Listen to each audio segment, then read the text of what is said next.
Ukraine, and I think it was very important to have that address today to this important gathering. And thank you to Mike Turner and the whole US team for the warm welcome to Dayton. First, I want to pay tribute to Jerry Connolly. He was a powerful advocate for our great alliance, a champion of the transatlantic bond, and a fearless defender of the democratic values we hold dear. We met a couple of times, first when I was Prime Minister of the Netherlands, and then twice in my present role. And I have the best of memories of these encounters. And I can tell you, also in private, he could be very forceful. Let us honor his memory by continuing to stand strong and united in NATO. Despite these sad circumstances, it is a pleasure to join you this session of the NATO Parliamentary Assembly and to celebrate your 17th anniversary. 70. The MPA promotes peace, security, and democracy, strengthens transatlantic cooperation, and builds understanding about our great alliance. You reinforce the bond between NATO and our democratic societies. You have my admiration and deepest thanks. I'm so pleased that we are meeting in Dayton, a great city in the great state of Ohio. And I was delighted to learn about the Dayton Dutch Lions, a local football team, or I suppose you in the United States would say soccer. The Dutch philosophy for the beautiful game is all about strategic thinking, adaptability, and strong teamwork. Today, I want to share with you how we are going to build a better NATO. At the summit in The Hague next month, allied leaders will take decisions to make NATO a stronger, fairer, and more lethal alliance. Because we live in a more dangerous world, and this is a critical moment for our security, with multiple threats and challenges. There is Russia's brutal war against Ukraine, the threat of terrorism, intense global competition, and flashpoints around the world, from the Middle East to Asia. Russia has teamed up with China, North Korea, and Iran. They are expanding their militaries and their capabilities. They are preparing for long-term confrontation. I'm struck by the speech Winston Churchill made in the House of Commons in 1936, when he asked the question, will there be time to put our defenses in order? Will there be time to make these necessary efforts? Or will the awful words, too late, be recorded?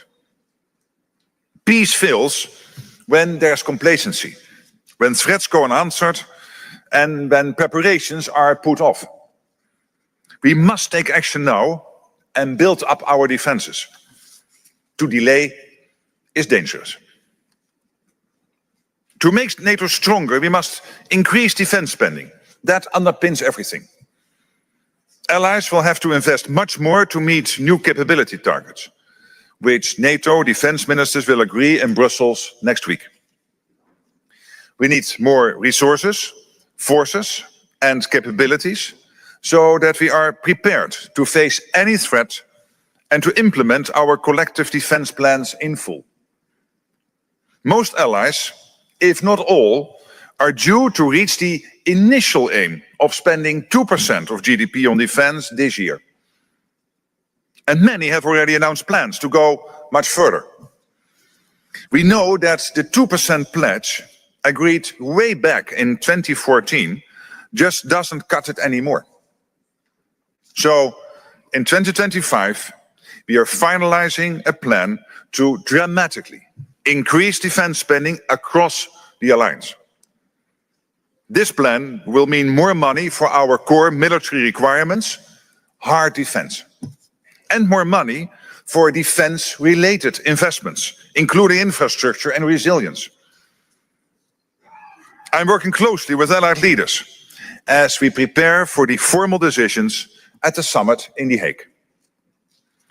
As parliamentarians, I need your help to make the case for higher defense spending with the public and to encourage your governments to keep up with their commitments. And I know the debates about investing more in defense will be difficult in some parliaments.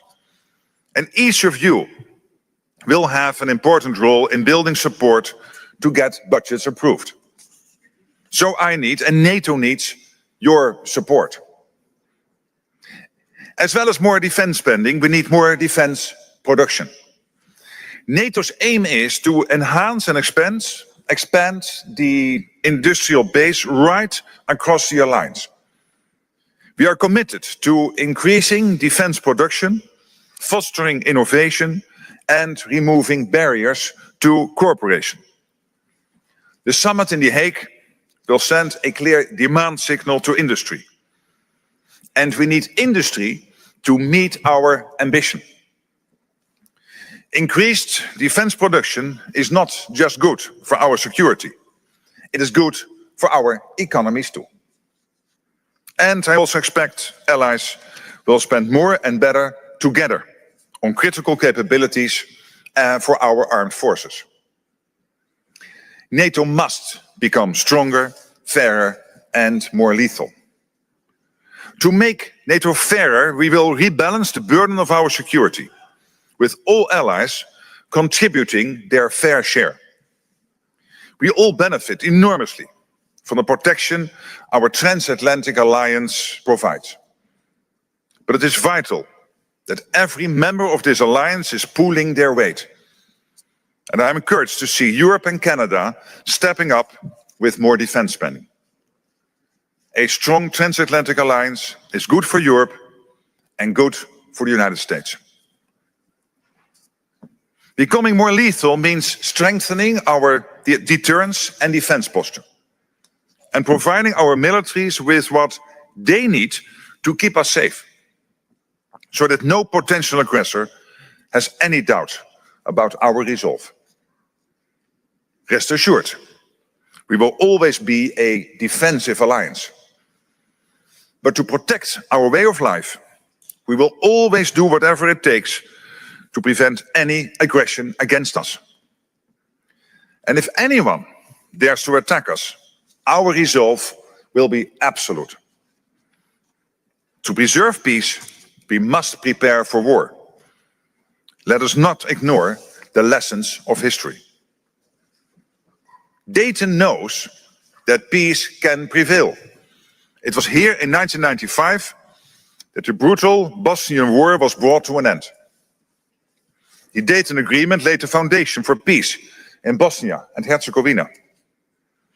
NATO has supported peace and stability there and right across the Western Balkans for 30 years. Our commitment remains just as strong today.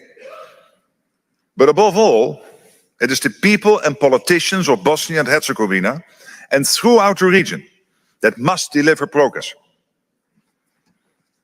The Western Balkans has shown that peace is possible. But today, Europe is not at peace. Russia has brought war back to Europe. Its aggression against Ukraine must stop, and it must stop now. I completely condemn Russia's indiscriminate attacks against innocent civilians over the last 48 hours. We fully support President Trump's urgent efforts to stop the fighting. We need a just and lasting peace. This is a priority that we all share. Thank you.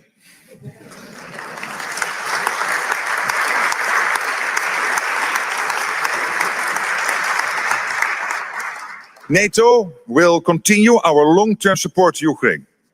And this is not about prolonging the war. It is about ensuring Ukraine can defend itself now and prevent any future aggression.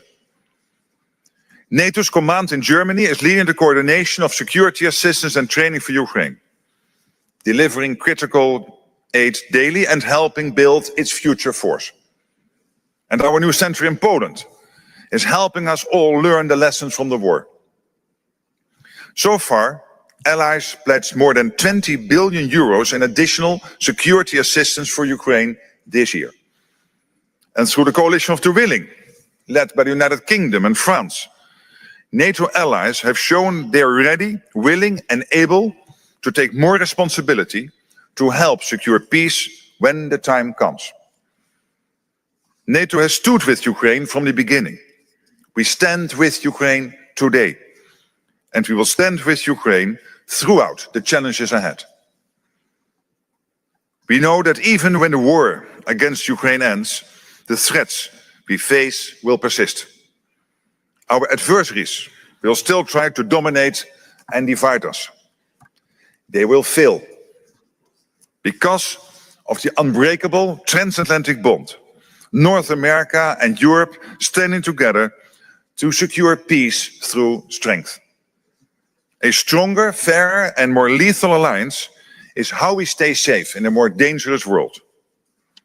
1 billion people on both sides of the Atlantic are counting on us. Let us rise to the challenge and stand stronger together in NATO. Thank you. Thank you. Thank you, Mark.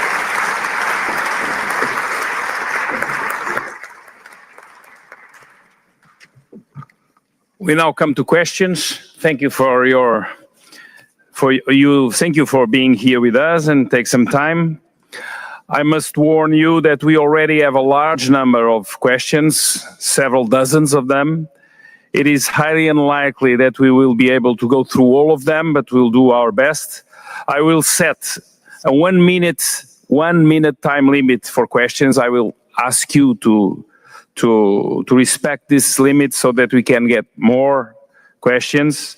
We will follow our usual procedure. We will join groups of 3 questions, and we will start immediately with the question for Michael Turner, the head of the American delegation. Please, Mike, you have the floor. Thank you, Mr. President. Thank you, Mr. Secretary General, for being here. It's important that you interface with the NATO Parliamentary Assembly. The legislative function is important as we look to NATO's policies. They have to be adopted, both budgets and policies in the legislatures. So thank you for honoring us by being here.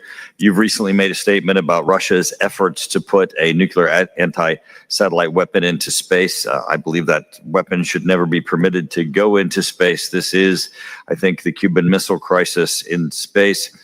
Your bringing attention to it is incredibly important. It would destabilize, I think, all of our efforts, both militarily and commercial satellites in space. It would, if it was detonated, wipe out low Earth orbit, perhaps up to a year. It has been testified before the U.S. Congress.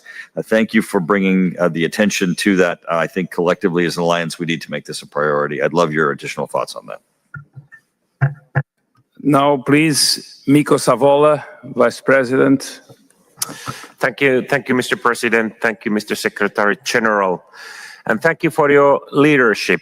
Right now, NATO and particularly its European pillar is addressing the right priorities. We must strengthen Ukraine's and Europe's defense, ramp up our defense industry and train more troops. We must spend more on defense and take greater responsibility for our own security. We must also correct the past mistakes. That's why Finland is withdrawing from the Ottawa Convention, and we have heard similar voices from Estonia, Latvia, Lithuania and Poland. In a wartime situation, we must have every tool available to stop an enemy coming from the east. But my question to you, Mr. Secretary General, concerns the reinforcement of the NATO's eastern flank. What plans does NATO have to strengthen the entire eastern border of Europe, and how will the alliance ensure that the European countries remain committed to increasing their defense capabilities in line with NATO's objectives? Thank you, Mikko. And the final question of this group, Agnes Vadai from Hungary. Thank you, Mr. President, thank you, Mr. Secretary General. Fake news and malign influence on our societies and citizens from our adversaries have become more and more intensive in recent months. Their aim is very clear: to undermine the basic and shared values of our liberal democracies. Our great and beloved friend, the late Jerry Connolly, proposed to set up a Center for Democratic Resilience. And up until this center is established in NATO HQ, which we hope is going to happen very soon, what toolkit does NATO can offer to member states and the citizens of NATO to protect themselves and our commonly shared values from these attacks? Thank you so much. Thank you so much for that first round of 3 questions. So to Mike Turner, I will absolutely keep on pressing that point. I think it is extremely relevant. It is also about weaponizing beyond, almost literally beyond our borders. And we have to also be aware collectively of the impact it would have strategically on all of us in NATO, but of course also beyond. So this is even bigger than our line. So you can count on me that I will keep on pressing that point. And thank you so much for your leadership and also for making clear that this is also of importance to the United States and to you personally. When it comes to the eastern flank, obviously, and this is to Mikko's question from Finland, clearly we have to do more there. First of all, we have to make sure that our 8 forward land forces are fully staffed and equipped, and of course a 9th in Finland, hopefully we will have soon, and then we will have next to Romania, Bulgaria, Hungary, and Slovakia, and of course Estonia, Lithuania, and Latvia, and Poland. We would have our 9th forward land force. That would be very important. So one is to make sure they are fully staffed, etc. We know that Germany has now built up its presence in Lithuania, is building up its presence in Lithuania to a full brigade level. So that is very positive.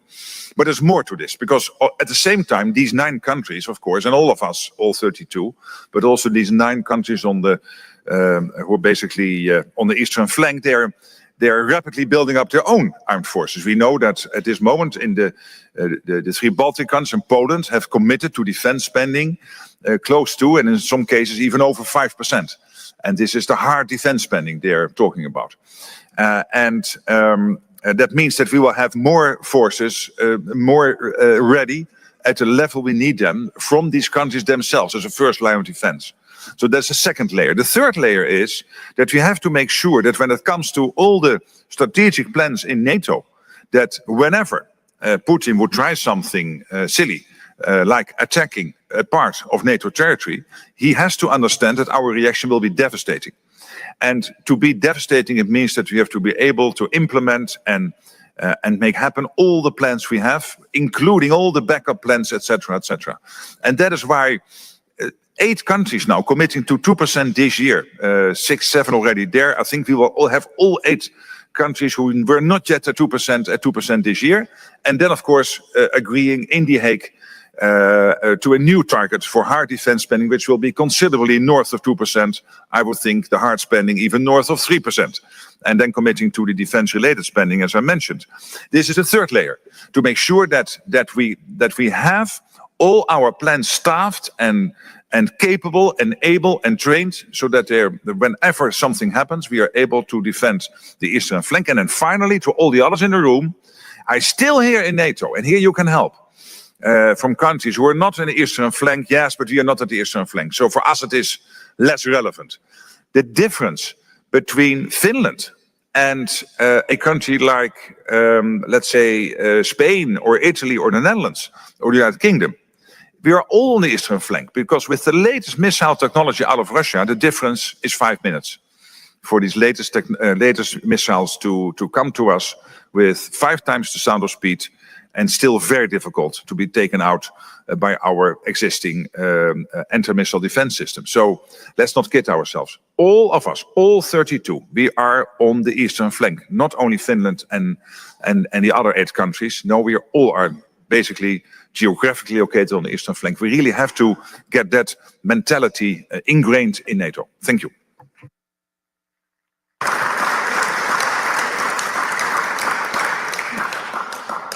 Oh, sorry. Agnes is complaining. Agnes, sorry. Of course. Well, when it comes to this initiative by Jerry, and when I mentioned that he could be quite forceful, also in one-on-ones, this was one of the subjects we discussed.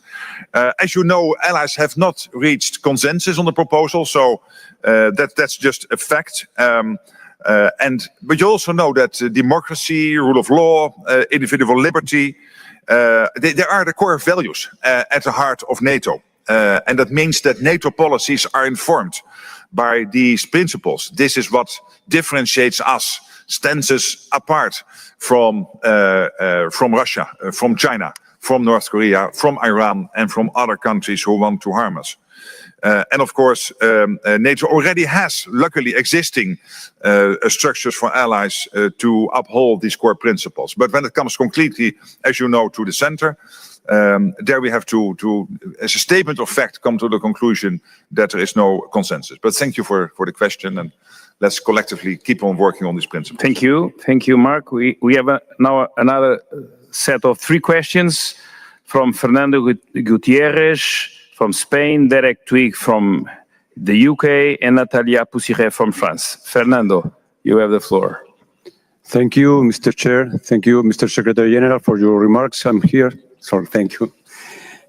In the European Union White Paper for Defense, the Union establishes a set of priorities in capability gaps to be covered that start by the air defense, long-range ammunition, long-range artillery, ammunition and missiles, drones and anti-drones, etc. However, several EU member states that they are as well NATO members prefer to put the effort in different capabilities, such more based in new technologies, such as cyber defense, space-based intelligence, or command and control. First question is, do you agree with the European Union set of priorities in the order it's established in that paper? And second, in this diversity of approaches from different countries, which should be, in your opinion, the limit to that diversity, or in other words, how we should harmonize these approaches in order to be efficient and credible in terms of defense and deterrence? Thank you. Thank you, Fernando. Derek Twig from the UK. Thank you very much. I think it'd just be useful to hear more from the Secretary General on what will count as a successful NATO summit next month. But my specific question is, can he say more on what he believes are the Derek, please raise your hand so that there is, you see now, it's right in front of you. Okay, start again. Good morning. I would be interested to hear from the Secretary General about what he thinks will count as a successful NATO summit next month. But my specific question is, can you say more on what you believe are the further concrete steps we need to take to accelerate the growth of our defence industrial base, including how NATO countries can better cooperate to increase interoperability? Thank you. Natalia Poussiret, France, s'il vous plaît. Merci. I will speak in French, so please use your headset. NATO Secretary General, today, Ukraine's army is fighting for the security of its country and its people. Tomorrow, Ukraine's army will remain a shield against Russia and make a key contribution to Euro-Atlantic collective security. Assuming Ukraine will not be demilitarized, what are the guarantees that NATO want to provide to rebuilding the Ukrainian army? To what extent can we trust that there will be support for maintenance and logistics? How will the allies continue to support bolstering the Ukrainian army in the long term? Thank you. Thank you, Natalia. So let me start with the question from Spain, Fernando Gutierrez. And here I think sometimes things are easy, sometimes. Because in NATO we have, and this was established some time ago and really reinforced by my predecessor, Jens Stoltenberg, we have this system of the NATO defense planning process. And we will, at the 5th of June, when we have our defense ministers meeting, agree on the capability targets. And all allies already on an individual basis have said we agree with the targets we have basically been exposed to. And indeed, you mentioned already some that will mean more maneuverable land formations, long-range missiles, air defense systems, logistics, and obviously ammunition, refilling our stockpiles. And this will help us because from the capability targets, we can assess the gaps immediately. Sometimes the gaps are there because many countries were not at 2%, but even the countries at 2% will have a gap to reach the capability targets. And that will inform us to a large part what has to be the new defense spending target.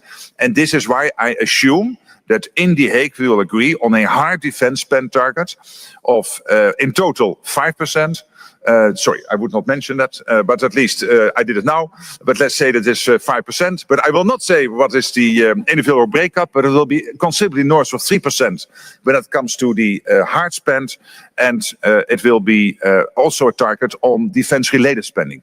We need this because otherwise we can never, ever, ever reach the capability targets we have to reach. And then there is the distinction between us and the European Union.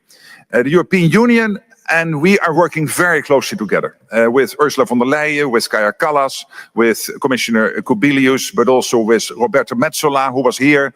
I just met her in the airport last night, here at this NATO Parliamentary Assembly, and of course with Antonio Costa. So we are really working together as one, where the EU is focusing very much on all the issues to do with the internal market, getting the defense industrial base going, making sure that the 27 work together. And here we have to particularly make sure that whatever the EU is doing is also as much as possible accessible for countries like Norway, the United Kingdom, Turkey, but also the United States, Canada, and other NATO allies not in the European Union.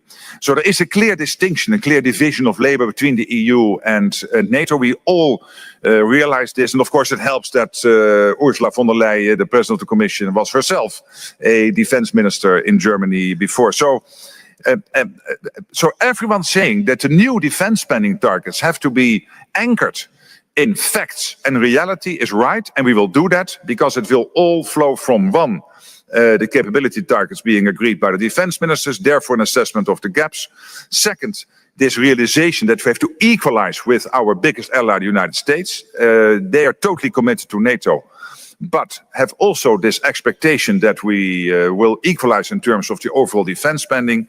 And thirdly, the realization that Russia is reconstituting itself at a pace which is staggering. When you look at some of the open sources out of our intelligence services, we see in the media from Germany, from other countries, some will say in 3 years they are able to attack us, some are saying in 5 years, others say in 7 years. So somewhere between 3 and 7 years, we have to be ready. We are able to defend ourselves now, but we also have to be able to defend ourselves between 3 and 7 years from now. So thank you for that question, and it is really important.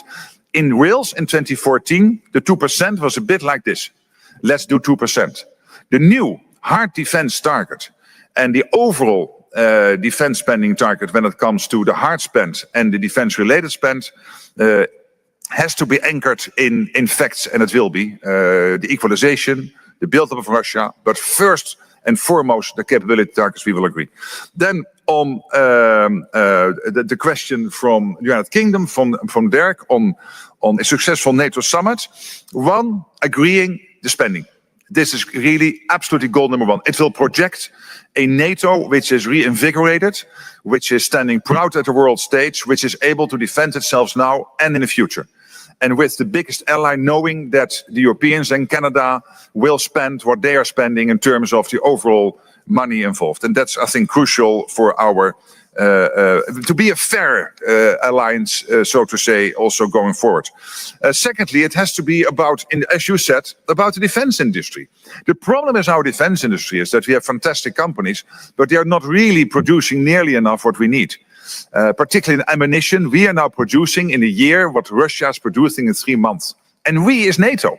And NATO is including the US. That is a 50 trillion economy. the US and all the other 31 allies coupled together, a 50 trillion economy. Russia has only 2 trillion, so 25 times smaller, and they produce 4 times more in ammunition than we are producing. This is completely unsustainable. We cannot defend ourselves if we would not develop at a huge speed our defense industrial base. So this will be the second big outcome of The Hague, and of course, Ukraine. Very important, making sure, depending on where we are in 4 weeks with Ukraine, that we will do whatever is necessary to keep them in the fight and to bring Ukraine to a lasting and durable peace. But on this defense industrial question, I mean, this is really the thing which is keeping me awake at night. I think we will get to the new defense target. I think we will get there because there is large-scale support. But when it comes to defense industry, this is the hard part. We have to get this going. If not, we lack a serious part of our overall deterrence against the Russians, Iran, North Korea, and China. China is now rapidly ramping up its defense spending and production. They have now more ships sailing than the US. They will have by the end of the decade 1,000 nuclear warheads. So please make sure, and all of you can help here. We have fantastic defense industrial companies, but you have to put in the extra production lines. They have to put in the extra shifts. They will always ask for 10-year contracts. We cannot deliver them. Look at the US system. The US system works from year to year. Most European countries work from election cycle to election cycle. But they will know by the 5th of June the targets. They will know by the end of June the money available. So they are businessmen and women. Make them, please help them to make the necessary investments and to keep us safe. And then on Ukraine, this is really important because NSETU, the command in Wiesbaden, was set up not only to help Ukraine now, to have the best packaging of all the defense industrial support they are getting from allies, but also longer term to make sure that we build up the Ukrainian armed forces as a first layer of defense going forward after a potential long-term ceasefire slash a peace deal. Let's hope we will get there as soon as possible. But then we have to make sure there's a first layer there ready to do that. And of course, then we have other initiatives. I mentioned the French-British initiative, the Coalition of the Willing. There are other initiatives to make sure that next, let's say, on top of the Ukrainian armed forces themselves, we collectively will support Ukraine after a peace deal to make sure that there is no repeat of Minsk, that Putin will never ever try again to capture 1 square kilometer, 1 square mile of Ukraine. But the first layer of this, exactly to your point, is building up the Ukrainian armed forces. Thank you. We have a new set of 3 questions from Lorenzo Cesa from Italy, Maya Lisa Follers from Germany, and Hugo Patricio Oliveira from Portugal. Lorenzo, please. Grazie, Presidente. I speak in Italian. No? Ecco. Grazie, Thank you, Mr. Secretary General. Thank you for the very hard job you have been carrying out. The Italian delegation asked to insert in the draft declaration a paragraph to draw attention at the Hague Summit on the need to improve understanding, our people's understanding about the scope, about the goals, the values, the policies and priorities of the alliance. And this is very much needed in order to counter disinformation which depicts NATO as an offensive alliance. We know this is not the case. We are a tool for peace. This is important, not just for the countries which want to join NATO. Their public opinions don't know exactly what the real nature of NATO is. I would like to know what the Secretary General, the Secretariat General does in general in this regard. We have to work together. We are parliamentarians, so the relationship with parliamentarians is essential, and we can give a hand in order to explain what NATO's reasons are. Lisa Vollers from Germany. Dear Mr. President, dear Secretary General, thank you for joining us. I'm over here. Here. What is your concrete vision for burden shifting to a more European-led NATO? How can US and European allies' legitimate but seemingly contradictory interests be balanced and a suitable compromise be found? Can this be achieved within ongoing NATO processes? Okay. Hugo Patricio Oliveira, Portugal. Thank you, Mr. President. Mr. Secretary General, thank you for your remarks. My question is related to NATO Southern Neighborhood. In the run-up to the Hague Summit, how do you assess the development of NATO Southern Neighborhood Action Plan for the South? Thank you. Well, thank you so much. And first of all, to the question of Lorenzo Chiesa, of course, this is essential. This is about not letting ourselves being diverted and distracted by what others think we are. We are a defensive alliance. We know that to prevent war, we have to spend more. And we know that to prevent war, we have to prepare for war. That doesn't mean that we are an offensive alliance. No, we are a defensive alliance. There's nobody in NATO who wants to attack any other country. There's absolutely no interest of doing that. And it was the Russian Federation under its current leader, whatever you call him, Vladimir Putin, who has decided to invade Ukraine and to have this increasingly belligerent rhetoric against NATO, and working together with North Korea. And we know that North Korea is getting a lot of technology in return for their support for Russia's war in Ukraine. We know that China is a key enabler of that war by delivering dual-use goods, sanctions circumvention, and what more. And we know, of course, that Iran is involved, and Iran gets money from the Russians, and they use that money to stir up divisions in the Middle East. So these four are working together. We should not be naive about it. But we are a defensive alliance. We are the strongest defense alliance in world history. And we have to make sure by the decisions we make in The Hague for the long term, the next 25 years, we will stay the strongest defense alliance in world history. And that's our collective endeavor over the next 4 weeks, but also beyond the Hague Summit to implement everything, particularly, as I said before, to the UK question on defense industrial production. So I need your help, but we also should stay a little bit cool under this and a bit like the British Queen. Keep calm and carry on, even when some of our adversaries are giving all these signals that we would be offensive. We are not. That's absolutely clear. Then on the burden shifting, to Maria Lisa Vuller's question, here, of course, this is already happening. Let's first start by acknowledging that the United States is not only involved in NATO for historical reasons. The United States realizes that to stay safe, they need a secure Atlantic, they need a secure Arctic, and they need a secure Europe. That is of a vital, direct interest to the defense and security of this country long term. So that's why we work together. Of course, there was a mistake, you could say, after the First World War. And we know the famous speech Churchill delivered here in the United States, Christmas 41, a couple of weeks after Pearl Harbor, where he basically said in a very subtle way, let's not repeat that mistake of getting disengaged from Europe, because the long arm of history will then reach out again to the new world to come to the defense of the old. So there's that reason. But again, when it comes to the long-term security of the US, it is a secure Atlantic, Arctic, and Europe. So there is a absolute mutual interest to do this. But we also know that the US, being the biggest power in the world and being the biggest economy in the world, has more issues to think of than only the Euro-Atlantic theater. And that's why the burden shifting is taking place, and rightly so.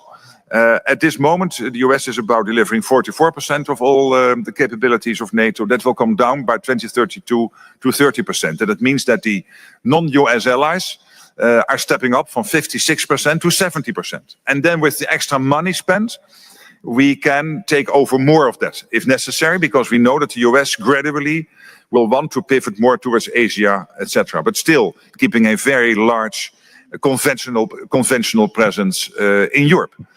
So I'm pretty confident that we can do this. I have very good discussions with Pete Hegseth in the Pentagon, with Marco Rubio, with President Trump. And I'm really confident that over the next month and the next 9 months, 12 months, we will really be able to steer this whole process, spending more, making sure we stay together as an alliance, but also enabling the US to pivot more towards other problems they have to attend to, which is basically only logical. And then on the southern neighborhood, we are working very hard. Of course, we have a special representative for the southern neighborhood now, Mr. Colomina. We have he's even my special representative, Secretary General, special representative for the southern neighborhood. And he is doing a fantastic job.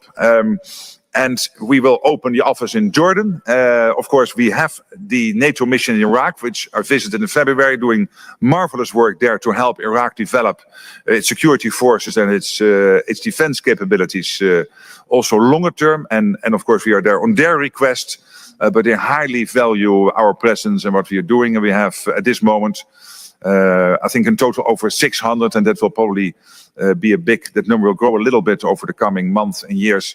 Of our allies being active in Iraq, helping them. But then we are also now working with other countries, Mauritania, for example. And we had a very good meeting between the ambassadors in the NEC in Brussels, together with the ambassadors from Egypt, Mauritania, Tunisia, others, to really discuss how we can take the next steps when it comes to the southern neighborhood. And why?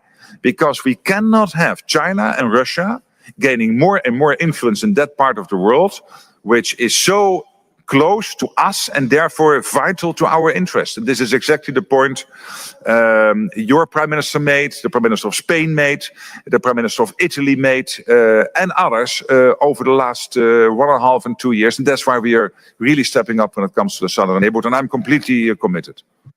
Thank you. The next questions will be asked by Jesse Clever from the Netherlands, Daria Safai from Belgium, and Joanna Kluzik-Rostowska from Poland. Jesse, please, you have the floor. Thank you, President. Good to see you here. Mark, I know you have some troubles with your vision, so we're sitting here.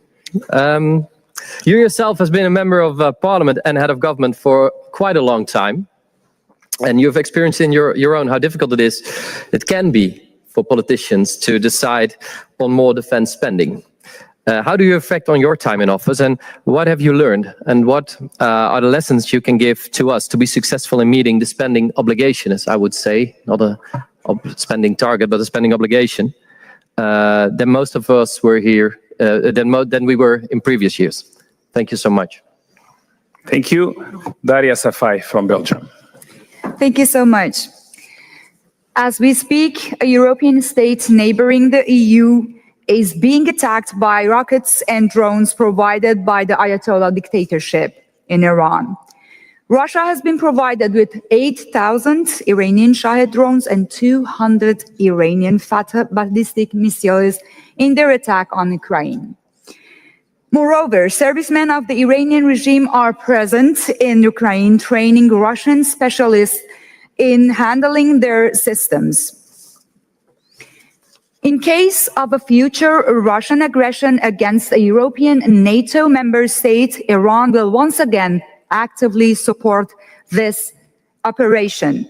And last but not least, the Iranian regime is already an active participant in hybrid warfare against our alliance, ranging from sabotage and targeted killings to cyber attack. Hence my questions for you. Will the alliance take this threat seriously?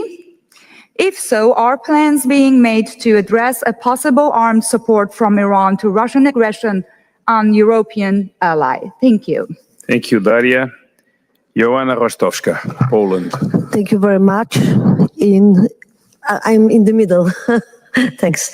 Now in Poland is debate about how similar or dissimilar will be war between Russia and NATO country compared with war between Russia and Ukraine. We will see what will happen, but I have no doubt that we need some things. Do homework from the Ukrainian exercise, from the Ukrainian front line, the first. Refresh our thinking. I'm thinking about the NATO countries, yes. Our thinking about what the war is, how weapon we need, how we cooperate to win the future war. And the next, because we are under hybrid war, I think that we need new thinking about intelligence service, about this kind of role of this intelligence service to do a lot inside the NATO. And my question is, it's new command, thinking about it. Thanks. Very good question. No, first to Jesse Klaver's question, totally spot on. When I became Prime Minister in 2010, and I thought for the European Union it was about the market and the currency, and NATO absolutely clearly why we need it. However, there was also this thinking that the situation with Russia was so much more stable in 2010, 2011, so we could continue getting the the peace dividend in, and therefore not increase, even decrease defense spending. For me, the big moment was in 2014, not only Crimea in March, but particularly as we in Holland, in the Netherlands, have all in those days felt was the MH17, and then Russia and all my dealings with Vladimir Putin flatly denying any involvement in Eastern Ukraine, not being present there. He said, "So I can't help you, Mark." And I say, "Well, then I have to accept your view on this. But at least you speak the language. You know the people better than I do. Can you help to get the next of kin back? Because the bereaved ones want to be united with their loved ones." And this for me was really a moment where I started to realize that the European Union, first of all, is not only about market and currency, but also by working together, 27 countries, being embedded as the Netherlands, one of the richest countries in the world, but very small, being embedded in such a structure is also providing a form of collective safety, maybe not security, because that's NATO. But the fact that you work together helps to you're not standing alone. And then, of course, for NATO, the hard defense spending, and luckily over the last 5 years, we were able, also with support of your party and others, to increase defense spending to a more acceptable level. But clearly, it's not nearly enough, and we have to do much more. But that is what we all now have to face, other than 3 or 4 countries who are already there. So. I think that's at least my personal journey on this. When it comes to the question from Daria Safai, thank you so much. As I said before, Iran is working together with Russia, with North Korea, with China. These 4 are closely knit. And they help each other, and they all 3 help. So Iran, North Korea, China are helping Russia in the war effort against Ukraine. And clearly, the most powerful in that foursome is China. But Iran, exactly as you said, is helping with some key drone technology, the Russians, in the war effort, and that needs to stop. And what the US is doing at the moment, also bilaterally with Iran, to come to hopefully some understanding with that country, I think is important, and I completely support what the American president and his team are doing there. By the way, also with Syria, I think it's good that the deadlock was broken on Syria, that also there now the talks are ongoing, and of course we have to take that step by step, and it will also always, because of the type of process we are in, it will not be a fast process, it will be slow, but it has to be done. And then on the question from Joanna Kluzik-Rostkowska, thank you so much for that. First of all, basically 2 questions. One is, we have to capture all the lessons from Ukraine. And in Poland, we have now JTEC, opened in February by Radmila, the Deputy Secretary General. She was there with the leaders of the Polish Republic, and this is very important because we will capture the lessons from the war in Ukraine. And we know that Ukraine is at an extreme speed innovating. The Russians are trying to keep up with a sort of delay of 2 or 3 weeks. They copy what the Ukrainians are doing, but the Ukrainians are extremely industrious, innovative, and this will give us so many new insights in how war fighting will develop. And I'm not a general, I'm a Secretary General, but I'm not a man in uniform. So obviously it is first of all the military people who will capture the lessons and then also ask the politicians how to best take forward all these insights when it comes to defense procurement, when it comes to reconstituting our own armed forces going forward, taking lessons from Ukraine. And on hybrid, and Poland is of course has to do with it, but all over NATO we are seeing these attacks. And basically, hybrid sounds very cuddly, but it is state-sponsored terrorism. It is. We really have to call it what it is. What happened in 2018 in Salisbury here, sorry, not here, but in the United Kingdom. What happened with the attack on the National Health Service in the United Kingdom, postal system in Belgium, jamming of commercial airplanes in some of the Baltic republics, but also assassination attempts. We have seen all of that, and we call that hybrid, but of course it is much more. And that is why NATO is now so much more active.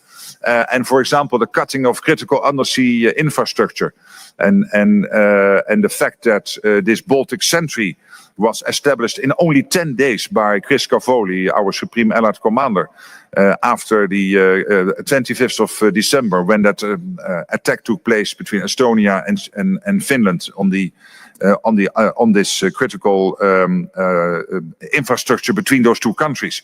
And what I learned from this is something is an activity. You do not always need consensus by the 32. So that's when I decided on the 5th of January, from now on, we will only have activities and no missions. But this is a joke, of course, otherwise I get into trouble with our ambassadors. But it shows you that we can react fast. And we have to keep on doing that and not always do exactly back what they do to us, but sometimes also asymmetrical. And the fact that the Russians are now really getting more and more active in the East Sea / Baltic Sea, whatever we call it, but of course it's the same sea, is testimony to the fact that NATO is really getting its act together, of course, with our allies. Thank you. Now there will come questions from Greece, Turkey and Croatia. We'll start with Dimitrios Kairidis, head of the Greek delegation. Thank you. Here I am, here, to your left. Yes. My question was partially answered, but only partially, so allow me to insist a little bit. As a parliamentarian, Mr. Secretary General, like everybody else in this room, my first and foremost job is to listen to the voters and to try to respond to their anxiety. So allow me to reiterate a question that has been asked to me time and again by voters and journalists in my home country. And this has to do with the fact that you come from a country that even today does not spend 2% on defense. The Netherlands is an important country. It has a large economy. It counts a lot. It has an economy the size of the 10 smallest economies of NATO. So it's not unimportant. And the fact that there was a shift in your thinking in 2014 makes things a little worse because you remained in office until 2024, way past 2014.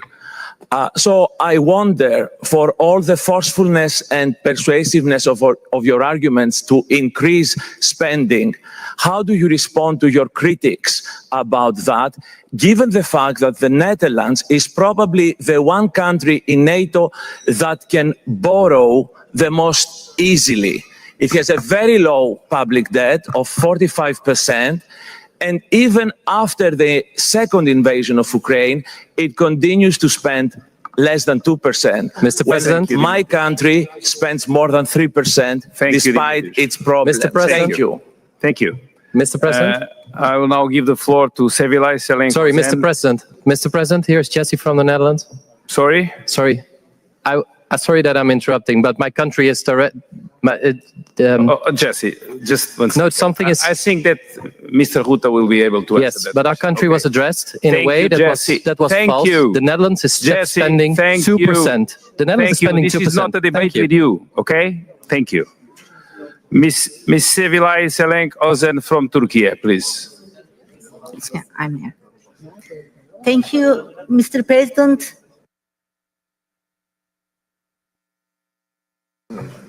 Sorry. Thank you, Mr. President. Thank you, Mr. Secretary General.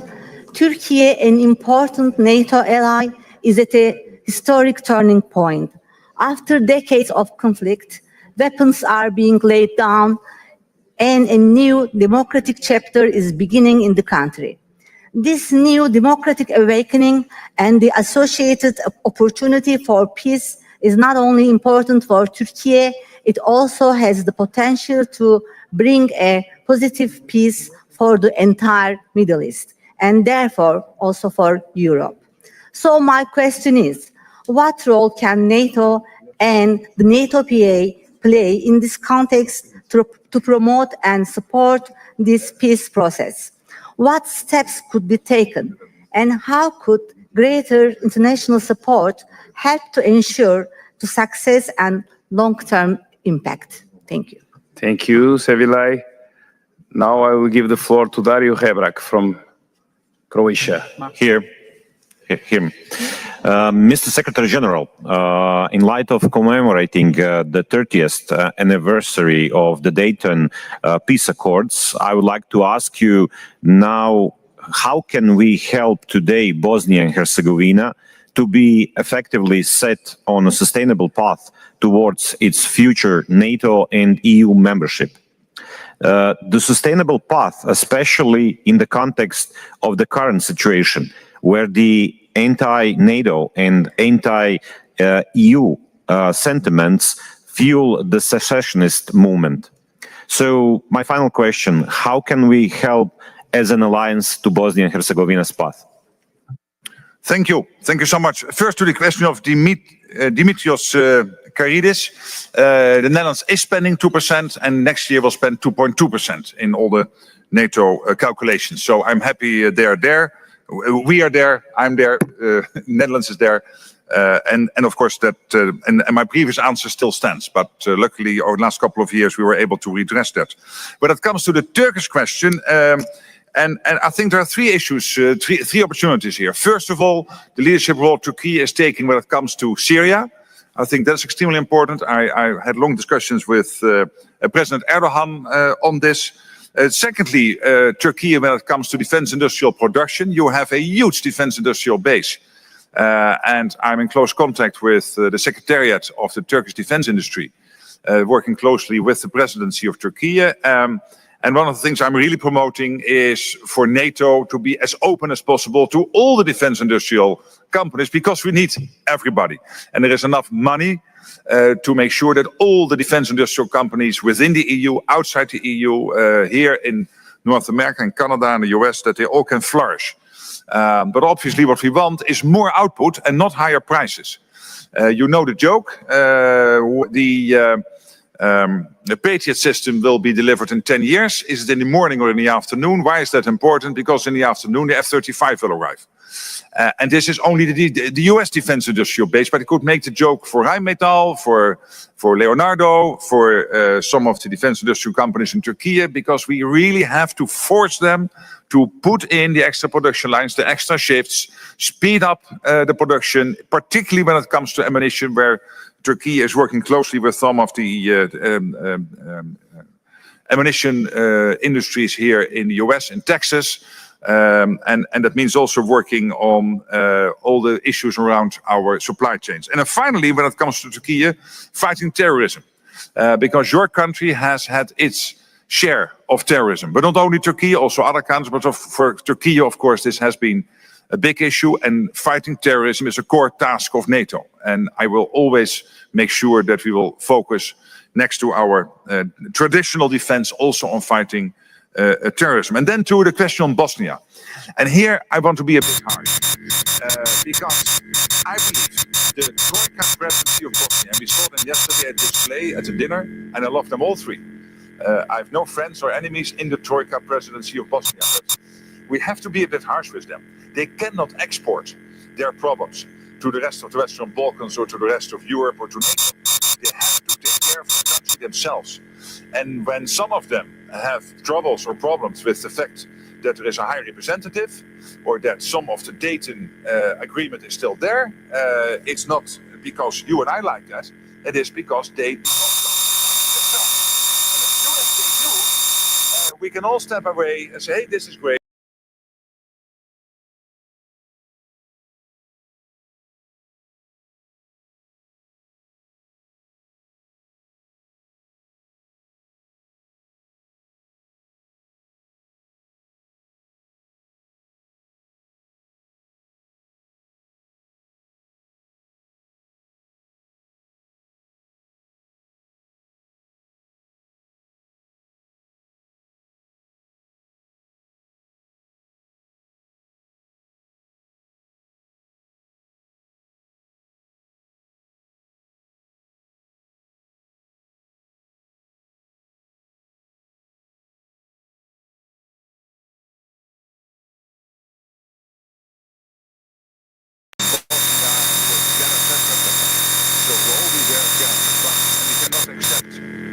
Any foreign affairs country is simply unacceptable to NATO and to anyone. But when it comes to solving this, they have, in the end, to start doing this themselves. And last night, at least, showed that thanks to Dayton, we can have these arguments in peace, but still there are arguments, but we're not fighting each other literally. But now we have to really gently push them to a position where they take collective leadership. And just posturing against the other, and then hoping that they will become more popular with their own constituent peoples is not helpful. And that's basically my message when I was in Sarajevo in March. Please start to rule your country and let us step out. I would love that. Thank you. Thank you. Next questions will come from Estonia, Latvia, and Iceland. Raimund Kailujad, please. Where are you? I'm here in the first row. Oh, you're just right here. Yes, Mr. Secretary, thank you very much. And you're making that absolutely correct point in talking about the importance of defense spending. What I want to ask you is that we, of course, in Estonia have also studied the capability targets, and we estimate that we need north of 5% to actually meet them. So my question is that, as I understand correctly, you're proposing this 3.5 in hard military spending plus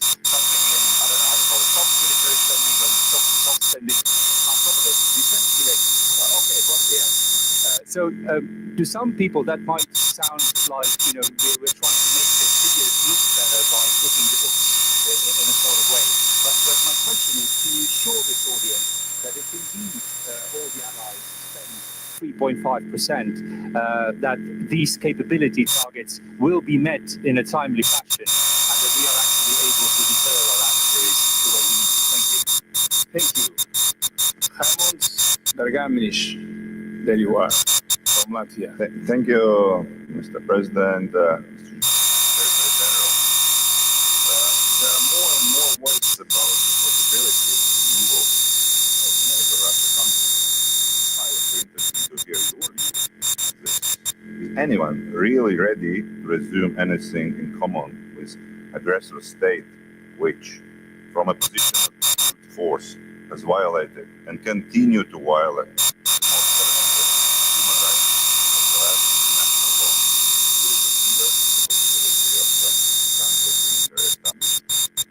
things that this would not destroy the already unity among the member states of the alliance?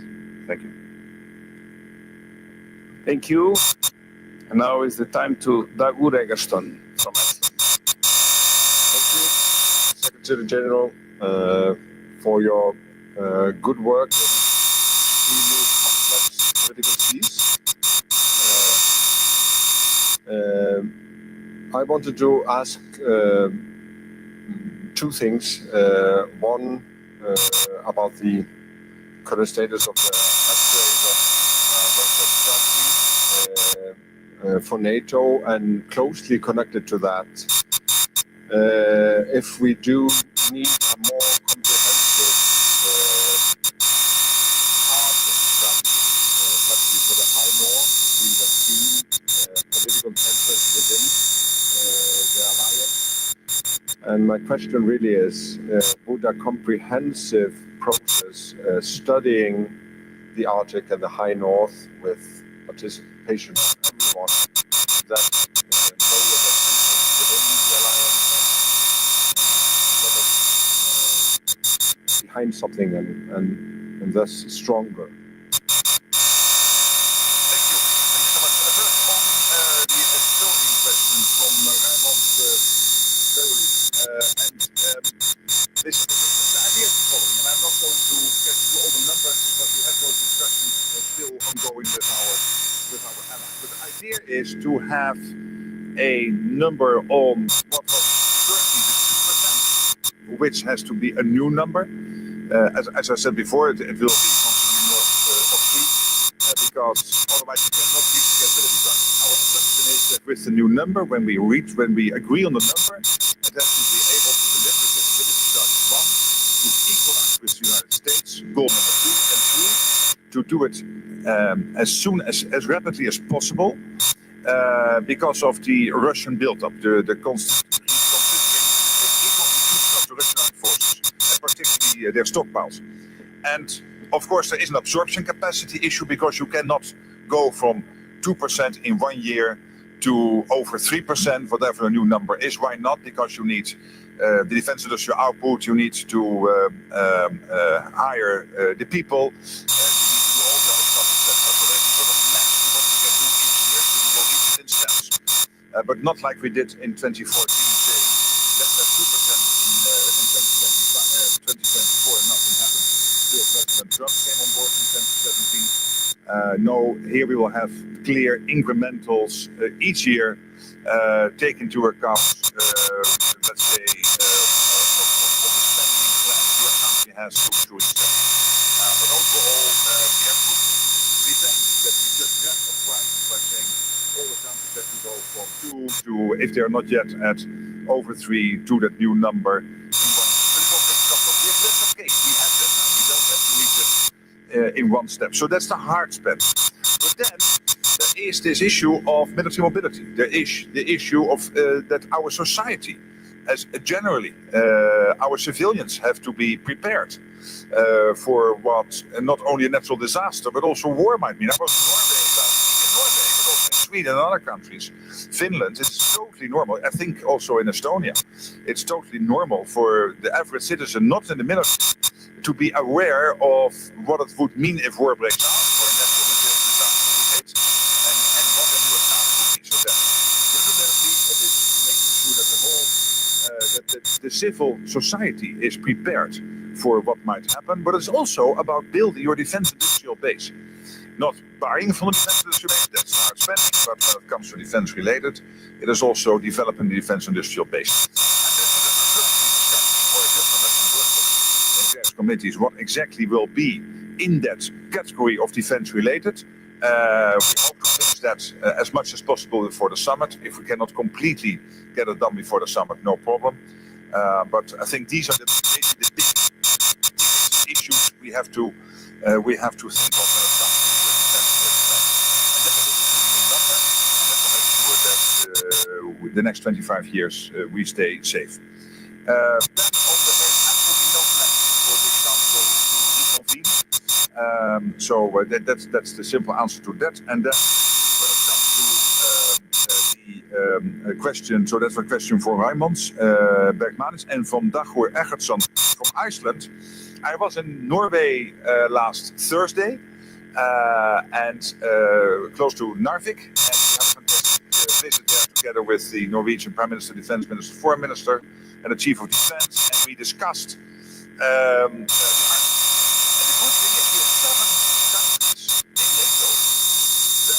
the 8 Arctic countries are in NATO. Of course, Iceland, Denmark, Greenland, Sweden, Norway, Finland, Canada, and the United States. And these 7 countries are working more and more together, and also are discussing with NATO how NATO can get more involved. step by step. For example, when it comes to ISR or other activities. So we're working on that.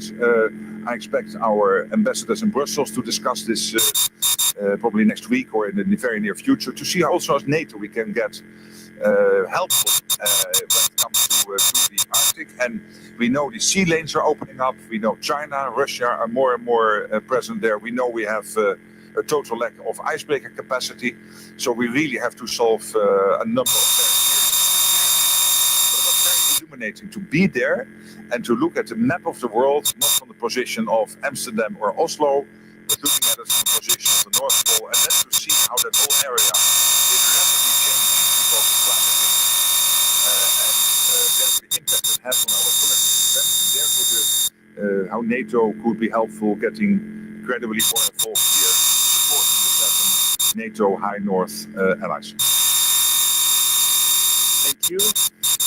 Now we go to North Macedonia, Norway, and Ukraine. Dragan Kovac from North Macedonia. Thank you, Mr. President. There you are. Mr. Secretary General, building on your morning address, to what extent should NATO enhance its deterrent capability, and moreover the tailored resilience building measures in the Western Balkans as a region of strategic importance, in order to prevent denial to fight with the hybrid threat and to, in a way, isolate the third-party actors that might intervene. Having in mind that bilateral issues are preventing the prosperity of the region, and having said that, may provoke instability in the region and, by extension, that of Europe black hole. Thank you. Sfere Mirli. It's good to hear you had interesting days in northern Norway last week. As you mentioned in one of your answers some minutes ago, there is an important cooperation between NATO and the European Union in the field of defense and security. A very important cooperation we very much support, even if Norway is not a member of the European Union. Norway has signed an agreement with the European Union to strengthen the defense cooperation, and we are already participating in many other EU initiatives. Many EU members are members of NATO, and many NATO members in Europe are also EU members, but not all. The NATO countries, United Kingdom, Turkey, Iceland, North Macedonia, Montenegro, Albania, and Norway are not members of the European Union. So, how will we ensure these countries will remain closely involved in the emerging situation between NATO and EU? Thank you, Sfera. Igor Cherniev from Ukraine. Dear Secretary General, dear Mr. President Ante, dear colleagues, I can assure you that Ukraine is ready for quickly, we move quickly and constructively toward it. But there are no any signals that Russia is ready even for a ceasefire. Just last night, they launched several hundred of drones and missiles on our civilian cities. They are concentrating thousands of troops near our Sumy and Kharkiv region.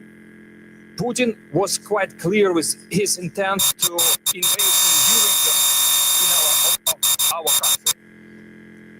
Is it the preparation for a peace? Definitely not. So it's our shared responsibility to force Moscow to stop. And the key of its ability to wage a war is their economy. We must impose sanctions that will lead to its collapse. Full sanctions on oil and gas, metallurgical and financial sectors. We also need continued military support. First and foremost, air defense systems like Patriots. It can save lives of our civilians. We also need artillery and long-range weapons. We also need strategic investment in Ukraine's defense industry. With additional funds, we can produce faster and more weapons. While we are ready for a ceasefire, we recognize that without a reliable security guarantee, hostilities. So NATO membership is the most effective guarantee and our priority. We also recognize that an international military presence on the territory of Ukraine can also serve as security guarantee as we move towards NATO membership. Ukraine is not fighting for a territory just. We are defending our common principles as freedom, democracy, and justice. And they are not an abstract concepts, but the very foundation of the world order. Thank you. Well, just a few seconds, please. We're looking forward to the upcoming NATO summit in The Hague, where Ukraine's rightful place at the negotiation table will be confirmed. Such a signal would be clear and powerful. The alliance is united, and the commitment to Ukraine is unwavering. So, dear Secretary General, can Ukraine count on the invitation to the NATO summit and to the meeting of NATO-Ukraine Council as a signal that Ukraine's path to NATO is irreversible? Thank you, Igor.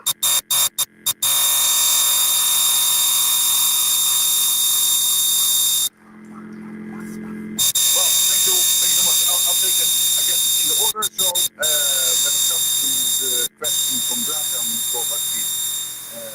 yes, we have to enhance our deterrence capabilities generally. What we are doing at the moment in NATO is based on the whole NATO defense process agreeing country by country which capabilities that country needs to deliver to make sure that clicked into the overall NATO system. Each country is doing what it needs to do. If there would be a attack towards NATO territory. Of course, there is also the issue of hybrids. You rightly mentioned that. And we also have to make sure that we all understand that, of course, there are four countries working together, as I mentioned before, but it doesn't mean that it is limited to those four when it comes to destabilizing activities against NATO territory. We should not be naive about it. Then the question of Norway about defense cooperation between Norway and the EU.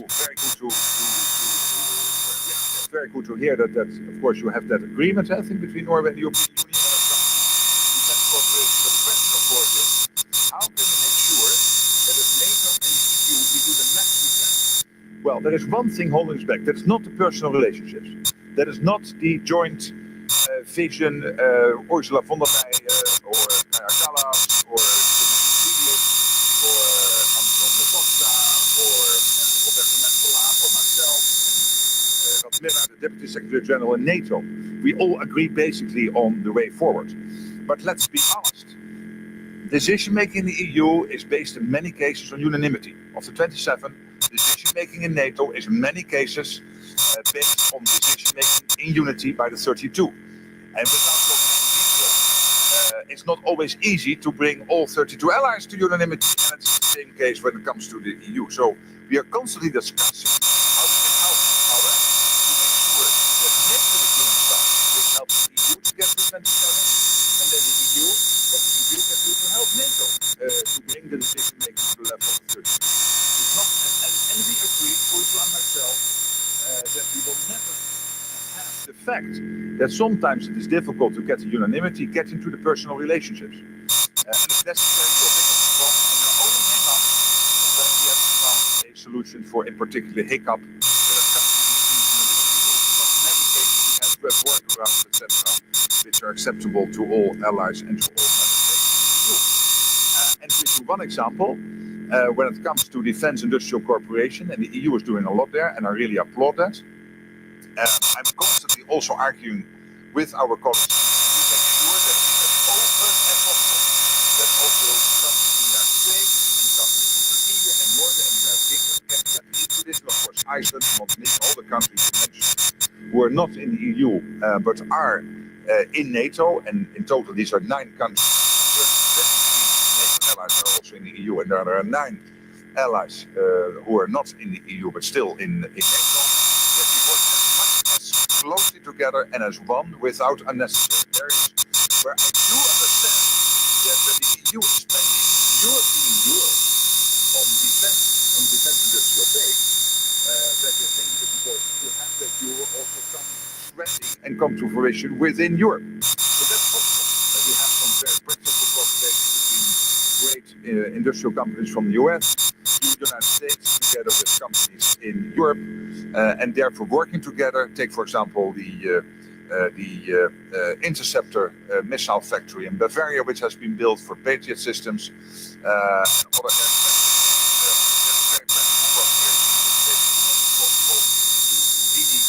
Work as boundarless as possible. I think this is crucial. We all have to so it's not because the vision is different or the long-term outlook, but I guess these are two democratic organizations.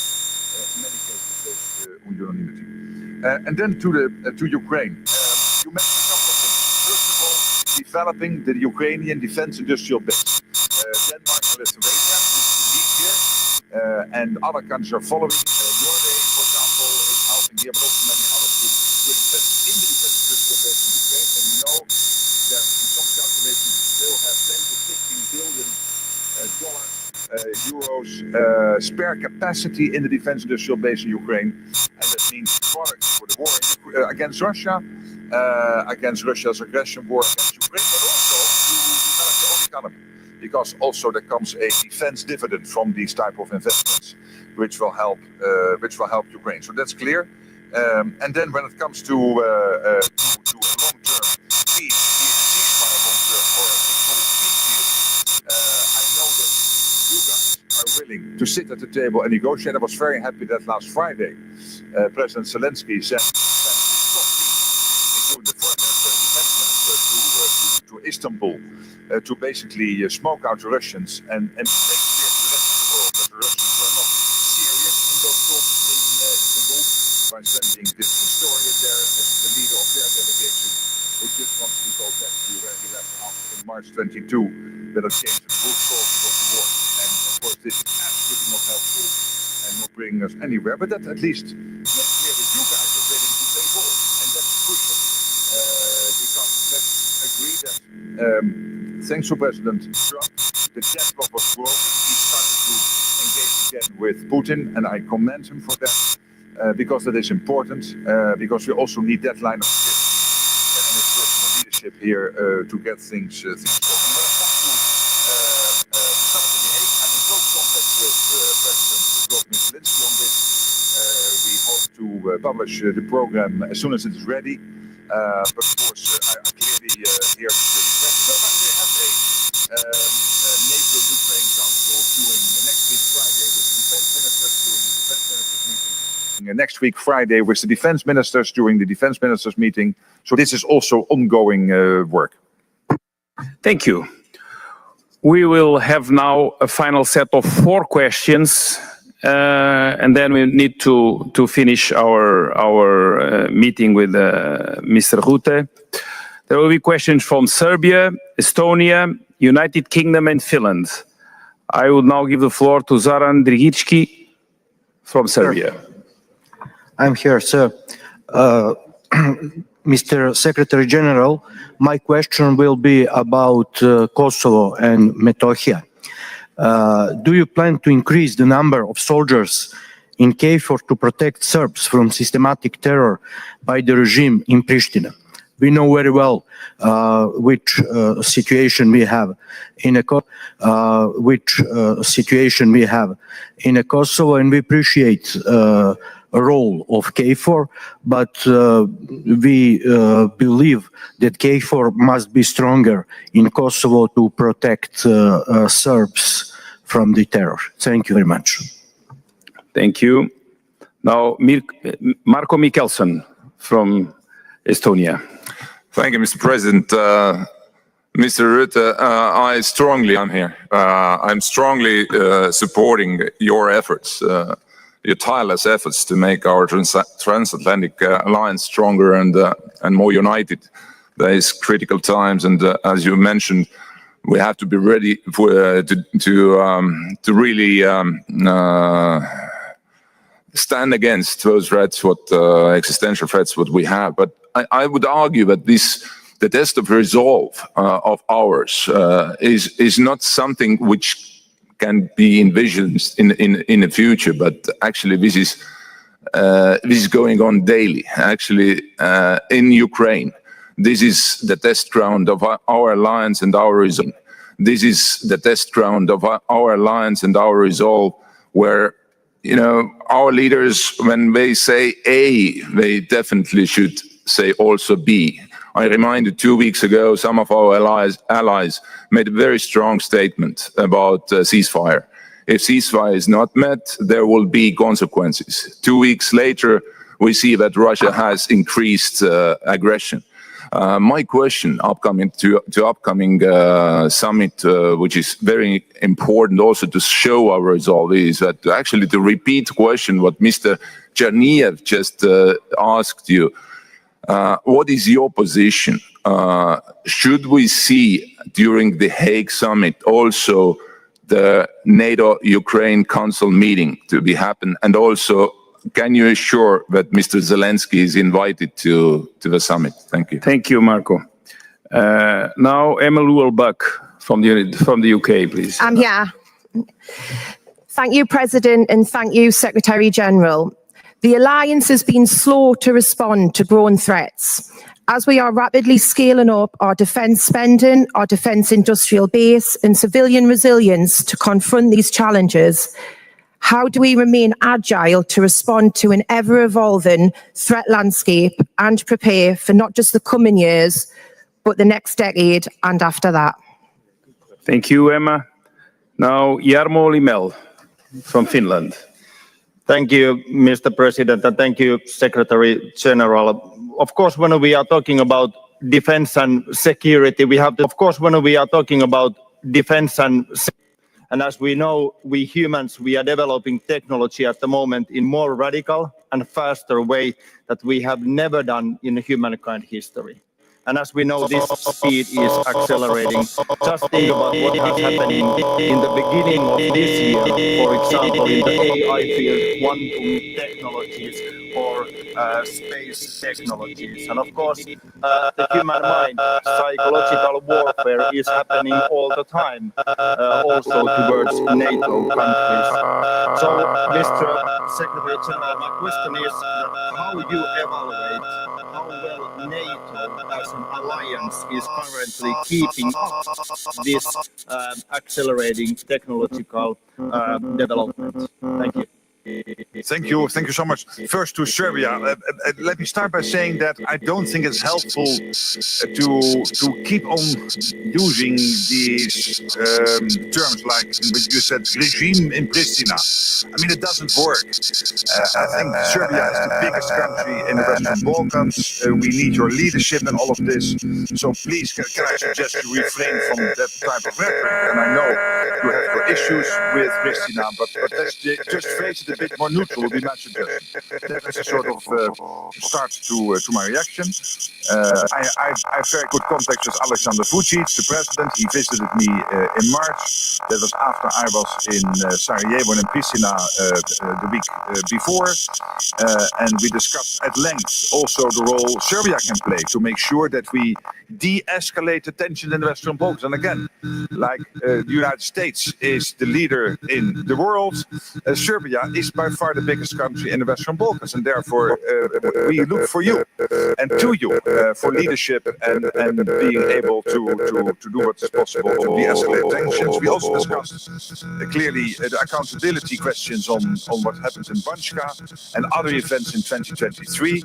I think that is important. And when it comes to KFOR, it plays a very important role to make sure stability remains in Kosovo, in the region.